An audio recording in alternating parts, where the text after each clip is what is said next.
Hello student भाई, नमस्ते। Last class में अपन ने इलेक्ट्रोस्टैटिक्स का चैप्टर स्टार्ट किया था। आज अपन इस क्लास में उसी के पार्ट 2 की तरफ चलेंगे। जो कोई भी स्टूडेंट नया है वो पहले जाके इस चैप्टर का पार्ट 1 देख लें, उसके बाद इसको देखें। तो बच्चों, आज अपन पढ़ने वाले हैं कूलॉम का नियम। कूलॉम का नियम क्या है, देखिए। कूलॉम का नियम स्थिर बिंदु आवेशों के बीच में काम करता है। कूलॉम बल जिसे बोलो, मेरे पास दो स्थिर बिंदु आवेश हैं। मैंने ले लिया Q1 और Q2। मैंने दो स्थिर बिंदु आवेश ले लिए Q1 और Q2। इनके बीच की दूरी मैंने ले ली R। अब देखिए, कूलॉम के नियम के अनुसार क्या होता है कि जैसे दो स्थिर बिंदु आवेशों के मध्य लगने वाला आकर्षण या प्रतिकर्षण बल उन आवेशों के परिमाण के गुणनफल के समानुपाती और उनके बीच की दूरी के वर्ग के व्युत्क्रमानुपाती होता है।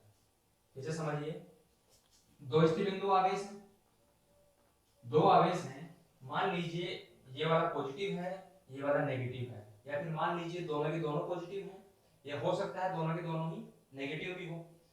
केस क्या बनेगा, जब दोनों पॉजिटिव होंगे तब तो दोनों के बीच में क्या होगा, प्रतिकर्षण।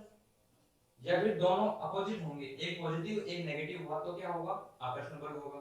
तो कूलॉम ने क्या बताया कि इन दोनों स्थिर बिंदु आवेशों के मध्य लगने वाला चाहे आकर्षण बल हो चाहे प्रतिकर्षण बल हो। उन्होंने ये नहीं बताया कि भाई दो आवेश में कौन से ले रहा हूँ, दोनों पॉजिटिव ले रहा हूँ दोनों नेगेटिव ले रहा हूँ, कुछ नहीं बताया इसके बारे में। ये बताया कि आवेश दो हो, स्थिर बिंदु आवेश हो, कोई भी दो, उनके बीच में लगने वाला आकर्षण या प्रतिकर्षण बल उन आवेशों के परिमाण के गुणनफल के समानुपाती और उनके बीच की दूरी के वर्ग के व्युत्क्रमानुपाती होगा। देखिए, इनके बीच में लगने वाला बल, जिसे मैं कूलॉम बल बोलूंगा, दोनों आवेशों के परिमाण के गुणनफल के समानुपाती और बीच की दूरी के वर्ग के व्युत्क्रमानुपाती होगा। हो गया अपने यहाँ पे। अब मैं इस समानुपाती के साइन को हटा दूंगा, तब यहाँ पे एक स्थिरांक आ जाएगा। यहाँ एक समानुपाती स्थिरांक आ जाएगा k, Q1 Q2 upon R square. और यहाँ पे k क्या है, k का मान होता है बच्चों 1/4 पाई एप्सिलॉन नॉट। और इसके गणितीय मान की मैं बात करूं तो वो होगा अपना 9 × 10⁹ अब इसका कुछ ना कुछ मात्रक भी होगा। इसका मात्रक निकालना मैं आपको बता देता हूं, उसके बाद आप हर किसी राशि का मात्रक निकाल पाएंगे। देखिए थोड़ा सा एक बार समझिए कि F equals to k Q1 Q2 upon R square मेरे पास है। मैंने मात्रक निकालना है k का, तो मैं k के अलावा जितनी भी जो राशियां हैं सबको ट्रांसफर कर दूंगा दूसरी साइड। R स्क्वायर गया F के पास, FR स्क्वायर, Q1 और Q2 अपना चला जाएगा इसके अपॉन में। अब देखिए, बल का मात्रक क्या होता है पता है आपको, न्यूटन होता है। R स्क्वायर, R एक दूरी है, इन दोनों के बीच की दूरी है, दूरी का मात्रक होता है मीटर। ये R स्क्वायर है तो क्या हो जाएगा, मीटर स्क्वायर। नीचे दो आवेश हैं और आवेशों का मात्रक क्या होता है आपको पता है, कूलॉम। तो क्या हो जाएगा, कूलॉम स्क्वायर। यहाँ पे मैं इसका मात्रक लिख सकता हूँ न्यूटन मीटर स्क्वायर पर कूलॉम स्क्वायर। ठीक है बच्चों, देखते हैं।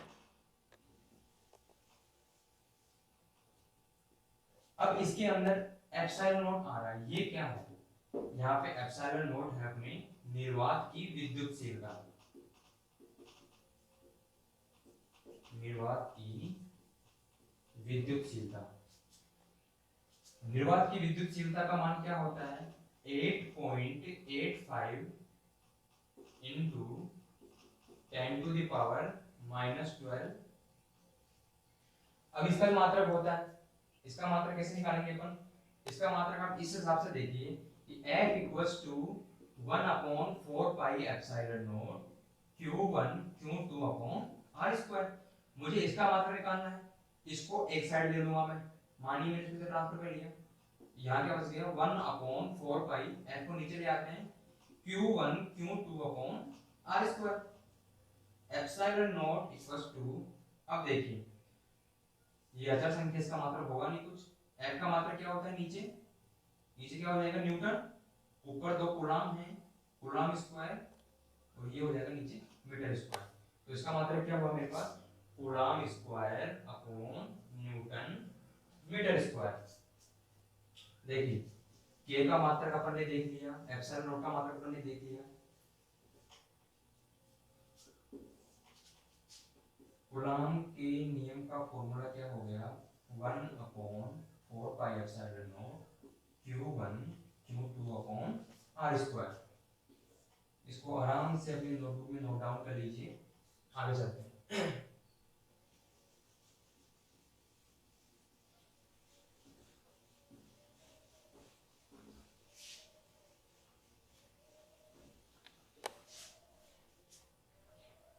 अभी अपन ने लिया कूलाम बल, जो दो स्थिर बिंदु आवेश थे वो अपन ने निर्वात में लिए।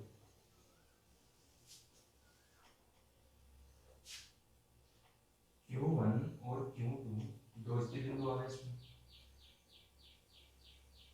क्योंकि बल एक सदिश राशि है तो इसकी दिशा भी होगी, तो कूलाम बल की दिशा क्या होगी, दिशा की बात करूं तो मैं ऐसे बोलूंगा आपको, जो दो स्थिर बिंदु आवेश हैं उनको मिलाने वाली रेखा के अनुदिश इसकी दिशा होगी। कूलाम की दिशा क्या होगी, दो स्थिर बिंदु आवेशों को मिलाने वाली रेखा के अनुदिश। क्या कूलाम बल माध्यम में भी काम करता है, बिल्कुल कूलाम बल माध्यम में भी काम करता है। तो मैं देख लेता हूं माध्यम में कूलाम बल क्या होगा।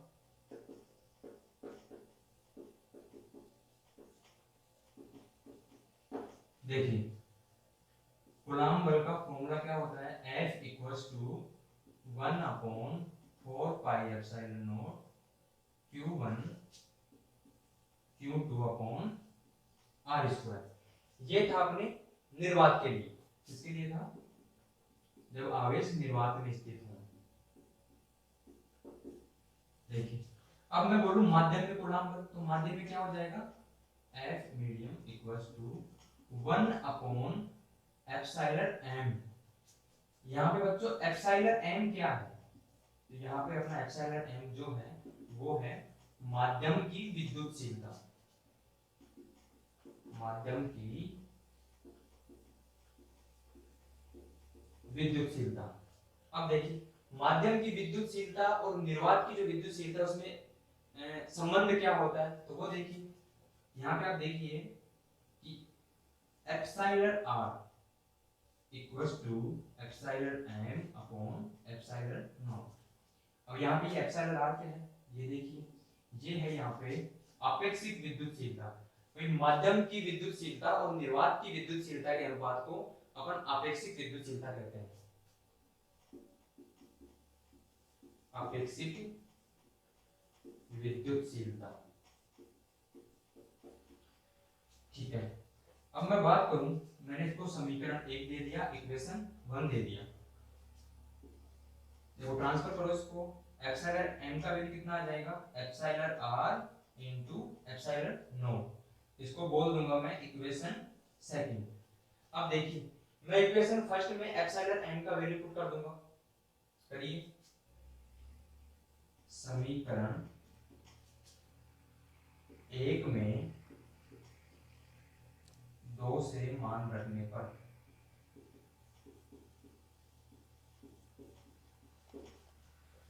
रखिए F m equals to 1/4 pi epsilon r epsilon naught Q1 Q2 upon R square. ये बन गया अपना इक्वेशन थर्ड। अब आप ध्यान से देखिए इक्वेशन फर्स्ट में जो चीजें हैं वो इक्वेशन थर्ड में भी है। तो इक्वेशन फर्स्ट में क्या है, अपने 1/4 pi epsilon naught Q1 Q2 upon R square, ये सब इसमें भी है। इसमें केवल एक चीज एक्स्ट्रा है, वो क्या है, एप्सिलॉन r। आगे चलते हैं।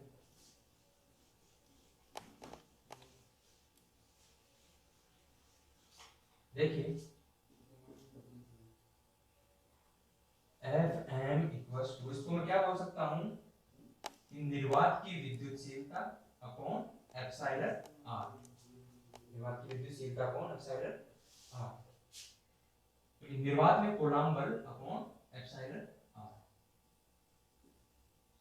इसको बोलेंगे इक्वेशन 4। अब देखिए इक्वेशन 4 से आपको एक चीज समझ में आई होगी कि जो माध्यम में जो कूलाम्ब बल है वो निर्वात में कूलाम्ब बल की अपेक्षा थोड़ा कम है। इसको मैं ये लिख दूंगा, निर्वात में जो कूलाम्ब बल है वो माध्यम में कूलाम्ब बल की तुलना में ज्यादा है। निर्वात वाला ज्यादा है, माध्यम वाला कम है। आगे चलते हैं।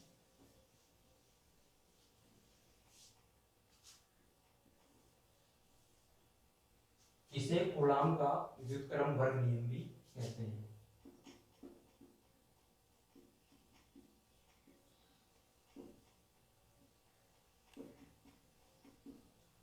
इसे कूलाम्ब का व्युत्क्रम वर्ग नियम भी कहते हैं। देखो बच्चों, मैंने आपको बताया कि एप्सिलॉन नोट की भी विमा होती है, मात्रक भी होता है, के का भी मात्रक होता है, के की विमा भी होती है, लेकिन एप्सिलॉन आर जो कि है आपेक्षिक विद्युतशीलता है, इसका मात्रक नहीं होता। आगे चलते हैं। परावैद्युतांक। परावैद्युतांक क्या होता है? मैंने जैसे अभी आपको बताया कि निर्वात में जो कूलाम्ब बल है वो ज्यादा होता है माध्यम में कूलाम्ब बल की अपेक्षा में। या फिर आपको मैं ऐसे बोलूं कि माध्यम में कूलाम्ब बल निर्वात में कूलाम्ब बल की अपेक्षा में जितने गुना कम मिलेगा या जितने गुना कम प्राप्त होगा उसे मैं उस माध्यम का परावैद्युतांक बोलूंगा। अब देखिए परावैद्युतांक अलग अलग होता है। धातुओं का होता है अपना अनंत, जल का होता है 80, मोम का आप लिखते रहिए, मोम का होता है 2.5, हवा का मैं बात करूं 1 होता है। नोट डाउन कर लीजिए इनको। आगे चलते हैं।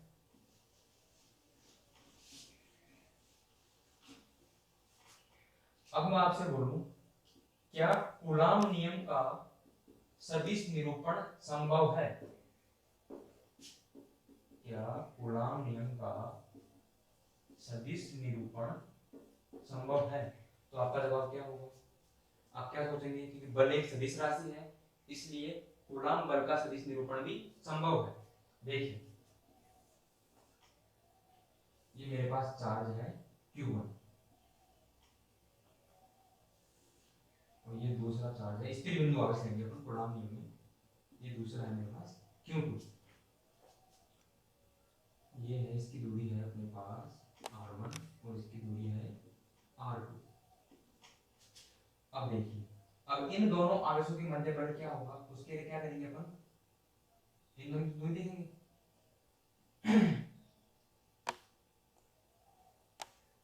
ये दूरी क्या हो जाएगी R12 और ये क्या हो जाएगी R21। अपने को पता है ये जो दूरियां हैं R12 और R21 ये दोनों बराबर हैं क्योंकि इनकी दिशा ही अलग है, दूरियां तो बराबर हैं। तो मैं क्या कर दूंगा, ये दूरियां परिमाण में बराबर हैं, इनकी दिशाएं विपरीत हैं। अब ये देख लीजिए कि R12 और R21 जो मैंने लिखा है ये क्या है, मुझे समझ में नहीं आ रहा ये क्या है। R12 R21 क्या कर दिया आपने? देखिए R12 क्या है, Q1 आवेश को Q2 आवेश से मिलाने वाला विस्थापन सदिश। क्या बोला मैंने अभी, Q1 आवेश को Q2 आवेश से मिलाने वाला विस्थापन सदिश। अब आप बताइए कि R21 क्या होगा, Q2 आवेश को Q1 आवेश से मिलाने वाला विस्थापन सदिश।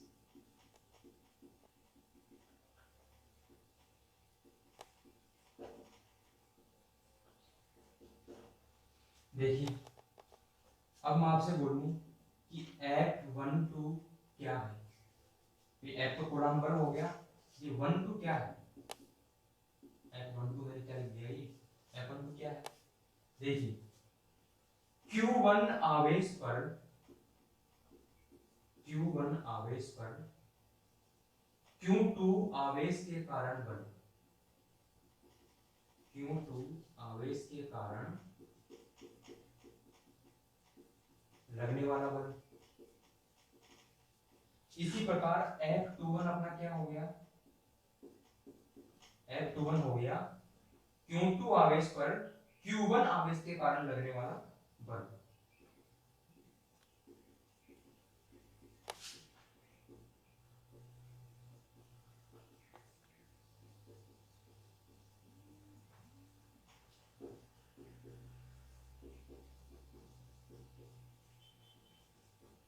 ठीक है बच्चों, अब देखिए ये आपको समझ में आ ही गया होगा कि R12 और R21 ये एक दूरी है, ये दूरी बराबर है, लेकिन अगर मैं बात करूं इनके विस्थापन सदिश की तो परिमाण में वो बराबर है, लेकिन उनकी दिशाएं अलग है, इस कारण मैंने इनको क्या कर दिया, एक को माइनस कर दिया। आप चाहो वैसे भी कर सकते हैं कि R21 इक्वल्स टू R12, ठीक है, दोनों बराबर हैं, दिशाएं अलग है।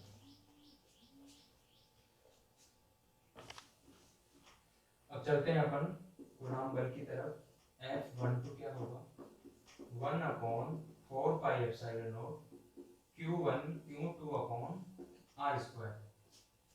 अब देखिए यहाँ पे R12 आएगा कि R21 आएगा, इसका पता कैसे चले, कि मैंने भी क्या बताया आपको, F12 क्या है, Q1 आवेश पर Q2 आवेश के कारण लगने वाला बल, Q1 आवेश पर Q2 आवेश के कारण लगने वाला बल, ये होता है F12। तो ये दूरी है, दूरी कौन से काम में लेंगे अपन, दूरी अपन काम में लेंगे R21, यहाँ पे आ जाएगा R21 कैप, ठीक है, इसको बोलेंगे अपन इक्वेशन सेकंड। अब मैं बात करूं F21 की, तो F21 क्या होगा, F21 क्या है बच्चों, Q2 आवेश पर Q1 आवेश के कारण लगने वाला बल, Q2 आवेश पर Q1 आवेश के कारण लगने वाला बल, तो ये अपना हो जाएगा 1/4πε0 Q1 Q2 upon R12 square R12 cap, इसको मैं बोल दूंगा इक्वेशन थर्ड। अब यहाँ पे अपन देखते हैं इक्वेशन फर्स्ट और इक्वेशन 3 में, समीकरण 1 व 3 से देखिए भाई R12 और R21 जो परिमाण में बराबर है, इनकी दिशाएं अलग हैं, इसलिए मैंने ये माइनस लगाया है। तो यहाँ पे क्या हो जाएगा अपना इक्वेशन 3 में F21 equals to 1/4πε0 Q1 Q2 upon, अब देखिए R12 की क्या लिखता हूं मैं, R12 की लिख दूंगा मैं R21, ये लिख दिया मैंने R21 का स्क्वायर और R21 क्या, इसको मैंने बोल दिया इक्वेशन 4, क्योंकि ये R12 और R21 बराबर है, केवल माइनस है तो यहाँ पे अपना माइनस आ जाएगा। अब देखिए फिर से आप कंपैरिजन कीजिए इक्वेशन सेकंड और इक्वेशन फोर्थ का, समीकरण 2 व समीकरण 4 से आपको सेम चीज दिख रही होगी बिल्कुल, समीकरण 2 और समीकरण 4 में बिल्कुल सेम चीज दिख रही होगी। फर्क क्या है, आंकड़े बराबर हैं, ये पॉजिटिव है और ये नेगेटिव है, ये माइनस वाला है। तो इसको मैं क्या बोल सकता हूँ, इसको मैं बोल सकता हूँ कि भैया F12 इक्वल्स टू F21, और इसे मैं क्या बोलूंगा, इसे मैं बोलूंगा न्यूटन का क्रिया प्रतिक्रिया नियम, इसे न्यूटन का क्रिया प्रतिक्रिया नियम भी कहते हैं, नियम भी कहते हैं। ठीक है बच्चों, ये अपना हो गया कूलॉम नियम का सदिश निरूपण। इसके बाद अपन एक दो क्वेश्चन करते हैं, चलते हैं क्वेश्चन की तरफ। वायु में एक दूसरे से 30 सेंटीमीटर की दूरी पर रखे दो छोटे आवेशित गोलों पर क्रमशः इतना तथा इतना आवेश है, तो उनके बीच कितना बल तथा बल की प्रकृति क्या होगी। देखिए मेरे पास दो आवेश हैं, दो स्थिर बिंदु आवेश हैं Q1 और Q2 और इनके बीच की दूरी दे रखी है उसने 30 सेंटीमीटर। Q1 का मान पता है कितना है? Q1 का मान दे रखा है आपको 2 × 10⁻⁻7 और Q2 का मान दे रखा है 3 × 10⁻⁻7 कूलम। देखिए बीच की जो दूरी है वो अपने को दी इसने सेंटीमीटर में और अपने को चाहिए मीटर में। तो सेंटीमीटर को मीटर में चेंज करने के लिए क्या करते हैं, अपन 100 से डिवाइड कर देते हैं। तो ये कितना आ गया मेरे पास 30 × 10⁻⁻2 मीटर। अपने को उनके बीच का बल निकालना है, तो बल निकालेंगे अपन कूलम्ब बल के फॉर्मूले से। कूलम्ब बल का फॉर्मूला क्या होता है? F = 1/4πε0 Q1 Q2/r²। देखिए यहाँ पे अपने पास Q1 का मान दे रखा है, Q2 का मान दे रखा है, r² का मान अपने को दे रखा है और इसका मान अपने को पता है कितना होता है 9 × 10⁹। इसका मान होता है 9 × 10⁹। Q1 दे रखा है अपने को 2 × 10⁻⁻7 और Q2 दे रखा है 3 × 10⁻⁻7। r² का मान जो है, r का मान अपन ने देख लिया 30 × 10⁻⁻2। क्योंकि ये r² है तो दो बार मल्टीपल में आ गई 30 × 10⁻⁻2। देखो बच्चों, देखो 10⁻⁻2 को मैं कट करूं ये क्या हो गई 10⁻⁻5। इसको और कट करूं तो ये क्या हो गई 10⁻⁻3। ठीक है, और दो जीरो को कट करूं मैं, दो जीरो मेरे पास को कट करूं तो ये क्या हो जाएगा 10⁻7। 3 को कट करो, 3 को 3 जा 9, 3 को फिर से कट करो 3 1 जा 3। बच क्या गया अपने पास वो देखिए। ऊपर तो क्या बचा मेरे पास, नीचे सब कुछ कट चुका है, ध्यान से देखिए। ऊपर बचा मेरे पास 2 × 3, नीचे बचा मेरे ऊपर बचा मेरे पास 2 × 3 × 10⁻7 × 10⁻⁻7 × 10⁻⁻3। देखिए ये पॉजिटिव पावर है, नेगेटिव पावर कट गई दोनों। बचा क्या अपने पास यहाँ पे बच जाएगा F = 6 × 10⁻⁻3 न्यूटन। ये अपना बल आ गया। इन दोनों बिंदु आवेश के बीच में क्या आ गया, बल आ गया। और अब बताना अपने को बल की प्रकृति क्या होगी। बताइए बल की प्रकृति क्या होगी। मैंने बताया था आपको, जब दोनों सेम हो, दोनों चार्ज सेम हो तो बीच में क्या होता है उनकी प्रतिकर्षण होता है। देखिए ये दोनों सेम तो बीच में क्या होगा इनकी प्रतिकर्षण बल। बल की प्रकृति भी अपने को पता चल गई। आगे चलते हैं बच्चों, नोट डाउन करते रहिए और जहां पे समझ में नहीं है वहां पे वीडियो को पॉज करें और रिवाइंड करके फिर से देख लीजिए।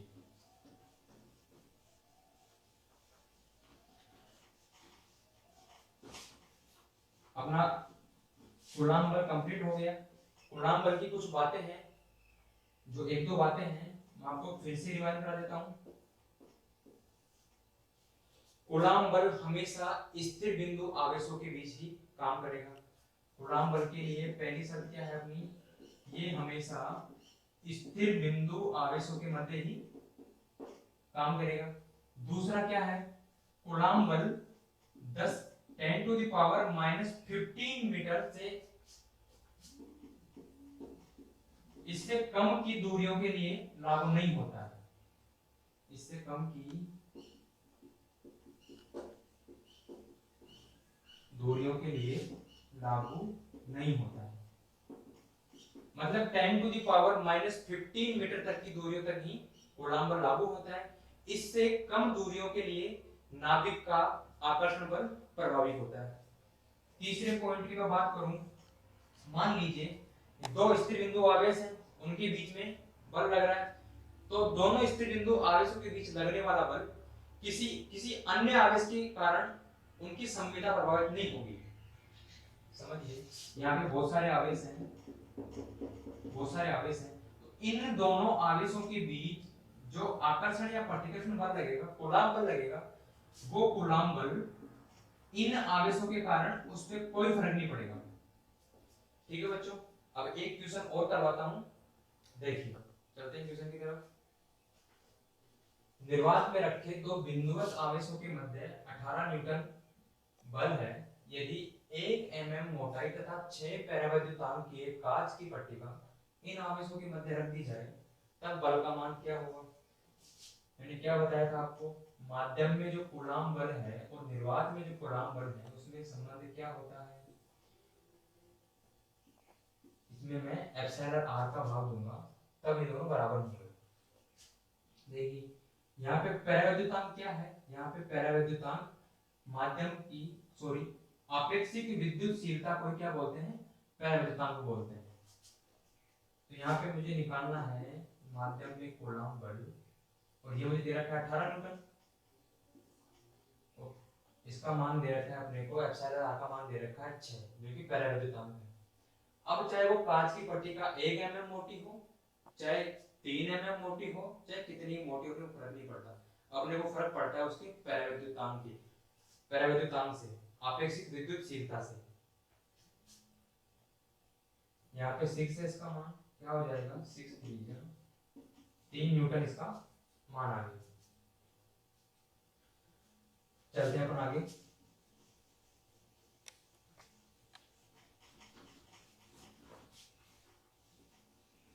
अब पढ़ेंगे अपन विद्युत क्षेत्र। विद्युत क्षेत्र किसे कहते हैं? देखिए मान लीजिए यहाँ पे कोई आवेश है, कोई चार्ज है, उसके चारों ओर का वो क्षेत्र, उसके चारों तरफ का वो क्षेत्र जिसमें किसी परीक्षण आवेश को मैं लेके आऊं, जिसमें किसी परीक्षण आवेश को लेके आऊं, परीक्षण आवेश, परीक्षण आवेश क्या होता है? परीक्षण आवेश बहुत ही कम क्वांटिटी का आवेश होता है, नगण्य होता है। किसी आवेश के चारों ओर का वह क्षेत्र जिसमें किसी परीक्षण आवेश को लाने पर वो परीक्षण आवेश अपने आप पे कुछ ना कुछ बल अनुभव करता है। जिस क्षेत्र तक, मान लीजिए जहां तक ये परीक्षण आवेश अपने बल महसूस करेगा, उसे मैं क्या बोलूंगा? उस क्षेत्र को विद्युत क्षेत्र बोलूंगा। ठीक है बच्चों, अब देखता हूं मैं विद्युत क्षेत्र की तीव्रता। विद्युत क्षेत्र की तीव्रता क्या होती है?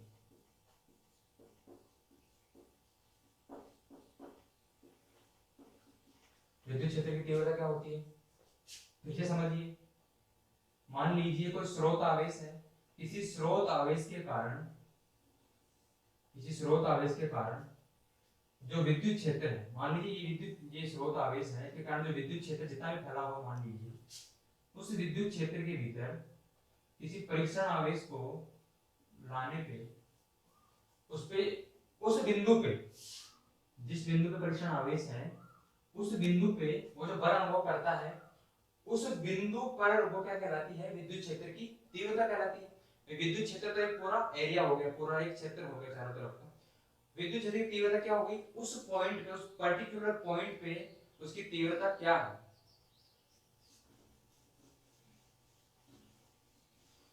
तो विद्युत क्षेत्र का, तो विद्युत क्षेत्र की तीव्रता को मैं ऐसे भी बोलूंगा, E equals to F upon Q naught. अब ये क्या है? ये हो गई उस बिंदु पे जो बल है स्रोत आवेश के, स्रोत आवेश के कारण विद्युत क्षेत्र में परीक्षण आवेश द्वारा उस बिंदु पर अनुभव किया गया बल, उस बिंदु की विद्युत क्षेत्र की तीव्रता कहलाती है। उस बिंदु पर विद्युत क्षेत्र की तीव्रता कहलाती है।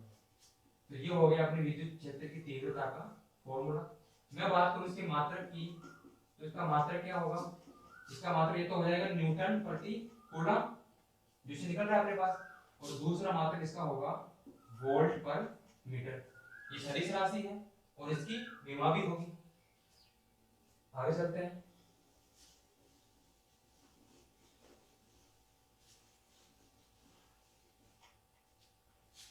अगला टॉपिक मेरा है बिंदुवत आवेश के कारण, बिंदुवत आवेश के कारण विद्युत क्षेत्र की तीव्रता,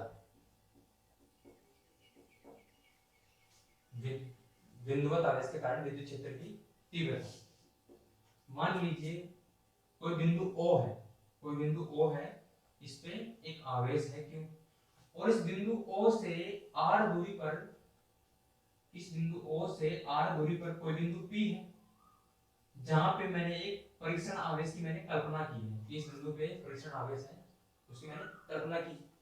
तो इस बिंदु O से इस परीक्षण आवेश का जो बिंदु P है, तो इस बिंदु P पर विद्युत क्षेत्र की तीव्रता अपने को ज्ञात करनी है। विद्युत क्षेत्र की तीव्रता क्या होगी यहाँ पे देखिए, मैं कूलॉम बल की बात करूं तो F इक्वल टू क्या होता है, 1 अपॉन, जब मैं बोलूं K Q, एक तो क्यू है, ये क्या है, क्यू नॉट है, K Q naught upon R square. ठीक है, मैं बात करूं विद्युत क्षेत्र की तीव्रता की, तो वो क्या हो जाएगी, E इक्वल टू क्या होती है, F अपॉन क्यू नॉट। बताइए क्या हो जाएगी, E इसमें मैं क्यू नॉट का दे दूंगा, E equal to K Q naught upon R square, और इसमें भाग दे दूंगा मैं क्यू नॉट का, ये लीजिए, तो क्यू नॉट से क्यू नॉट कट जाएगा। बताइए विद्युत क्षेत्र की तीव्रता क्या आएगी, K Q upon R square. मैं बात करूं इसके सदिश निरूपण की, इसके सदिश रूप की, तो सदिश रूप क्या होगा, विद्युत क्षेत्र की तीव्रता का सदिश रूप क्या होगा, तो इसका सदिश रूप होगा E vector equal to K Q upon R square, और इसका वक्र क्या होगा बच्चों, R स्क्वायर के बीच में वक्र क्या होगा।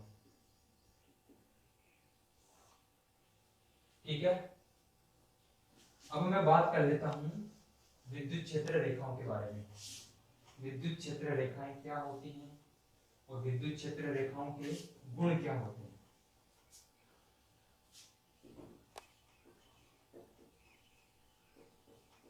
विद्युत क्षेत्र रेखाएं, देखिए विद्युत क्षेत्र रेखाएं क्या है, विद्युत क्षेत्र रेखाएं हैं तो विद्युत क्षेत्र के अंदर ही ये गमन करेंगी, लेकिन होती क्या है, कहां से ये गमन करती है, किसके कारण ये गमन करती है, समझिए।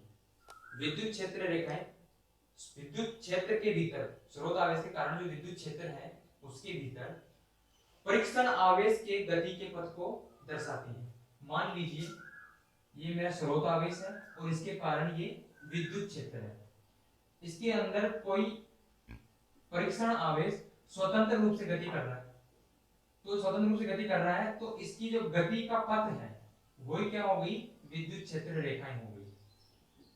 ठीक है बच्चों, विद्युत क्षेत्र रेखाओं के गुण क्या क्या होते हैं वो अपन देख लेते हैं। विद्युत क्षेत्र रेखाओं के गुण में अगर बात करूं तो पहला क्या है, ये रेखाएं काल्पनिक होती हैं, ये अपने को दिखती थोड़ी है, ये काल्पनिक होती हैं। विद्युत क्षेत्र रेखाएं काल्पनिक होती हैं। दूसरी में बात करूं तो विद्युत क्षेत्र रेखाएं धनावेश के लिए तो बाहर की ओर जाएंगी, धनावेश के लिए बाहर की तरफ गति करती हैं, और ऋणावेश के लिए अंदर की तरफ, ऋणावेश के लिए अंदर की तरफ। मैं बोलूं कि दो विद्युत क्षेत्र रेखाएं हैं जो कि समदूरस्थ हैं, एक दो समांतर विद्युत क्षेत्र रेखाएं हैं, मान लीजिए कि बीच दूरी समान है, दो समांतर विद्युत क्षेत्र रेखाएं हैं तो इनके मान भी बराबर होंगे। चौथे पॉइंट की मैं बात करूं आपसे तो विद्युत क्षेत्र रेखाएं कैसी होती हैं, विद्युत क्षेत्र रेखाएं सीधी भी हो सकती है और वक्राकार भी हो सकती है। वक्राकार का मतलब समझ में आ गया होगा आपको, समझाता हूं। वक्राकार क्या होती है, विद्युत क्षेत्र रेखाएं सीधी भी हो सकती है, मान लो ये सीधी एकदम, वक्राकार कैसी हो सकती है, ये लो, ये वक्राकार भी हो सकती है। और सर ये विद्युत क्षेत्र रेखाएं जब सीधी हैं तब तो मुझे पता चला कि दिशा क्या है, तो वक्राकार होंगी तब मुझे क्या पता कि दिशा क्या है इसकी, तो क्या करेंगे अपन स्पर्श रेखाएं लेंगे हर एक बिंदु पे, जो स्पर्श रेखा के कारण जो दिशा होगी वही इस रेखा की दिशा होती है। पांचवें पॉइंट की मैं बात करूं आपसे, तो विद्युत क्षेत्र रेखाएं एक दूसरे को कभी नहीं काटती हैं। विद्युत क्षेत्र रेखाएं एक दूसरे को कभी नहीं काटती हैं। देखिए, मान लीजिए विद्युत क्षेत्र रेखाएं एक दूसरे को कभी नहीं काटेंगी। क्यों नहीं काटेंगी? अगर ये काटती तो कटान बिंदु पर विद्युत क्षेत्र की दो दिशाएं और बन जाती। जहां से इन्होंने काटा है वहां पे विद्युत क्षेत्र की दो दिशा और बन जाती, जो कि पॉसिबल नहीं है। इसलिए ये विद्युत क्षेत्र रेखा एक दूसरे को कभी नहीं काटती है। छठा पॉइंट में बोलूं आपसे, तो विद्युत क्षेत्र रेखाएं चालक के भीतर कभी प्रवेश नहीं करती है। विद्युत क्षेत्र रेखाएं चालक के भीतर कभी प्रवेश नहीं करती है। ठीक है बच्चों, आज अपन ने पढ़ लिया कूलॉम बल, विद्युत क्षेत्र की तीव्रता और विद्युत क्षेत्र रेखाओं के गुण। इसके बाद अपन अगली क्लास में करेंगे। वीडियो को आराम से देखिए, नोट्स बनाइए, क्वेश्चन जो न्यूमेरिकल जो क्लास में करवाए जा रहे हैं उनको इत्मीनान से कीजिए और वीडियो को आराम से देखें। जहां समझ में नहीं आ रहा हो वहां पे पॉज करें और फिर स्टार्टिंग से अपने हिसाब से आराम से देखें और मेहनत करते रहो, पढ़ते रहो। मिलते हैं अगले वीडियो में। धन्यवाद।